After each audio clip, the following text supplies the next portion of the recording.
হাওড়া ব্রিজের মাঝখানে কোনো পিলার কেন নেই জানেন? কারণ তখন হুগলি নদী ছিল ব্রিটিশদের বাণিজ্যের প্রাণকেন্দ্র। নদীর মাঝে খুঁটি বসালে বড় বড় জাহাজ চলাচলের পথ পুরোপুরি বন্ধ হয়ে যেত। হাওড়া ব্রিজ তৈরি কোনো সাধারণ ইঞ্জিনিয়ারিং ছিল না, ছিল পদে পদে মৃত্যু ভরে। প্রথম বড় চ্যালেঞ্জ ছিল গঙ্গার নরম কাদামাটি।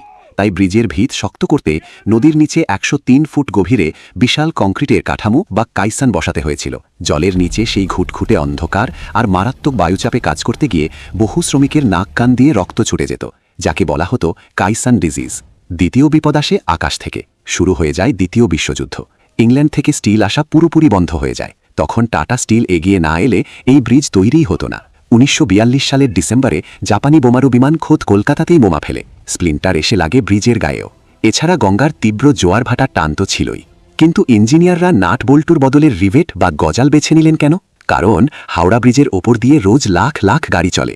এই প্রচণ্ড কাঁপুনিতে নাট বল্টু ব্যবহার করলে তা খুব সহজেই ঢিলে হয়ে ব্রিজ ভেঙে পড়তে পারত। ২৬,০০০ টনের এই বিশাল কাঠামোকে জুড়তে ব্যবহার করা হয়েছিল প্রায় ২৫ লাখ স্টিলের গজাল। এই গজালগুলোকে আগুনে পুড়িয়ে একদম লাল টকটকে গরম করা হতো। এরপর সেই জ্বলন্ত অবস্থাতেই গজালটি প্লেটের নির্দিষ্ট গর্তে ঢুকিয়ে নেওয়া হতো। গর্তে ঢোকানোর পর বিশাল হাতুড়ি দিয়ে পিটিয়ে গজালের দুই দিকের মাথা চ্যাপ্টা করে দেওয়া হতো।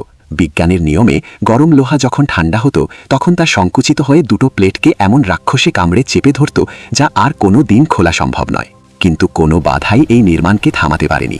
মানুষের রক্ত, ঘাম আর বিশ্বযুদ্ধের আতঙ্ক জয় করেই আজ মাথা উঁচু করে দাঁড়িয়ে আছে কলকাতার এই লাইফলাইন।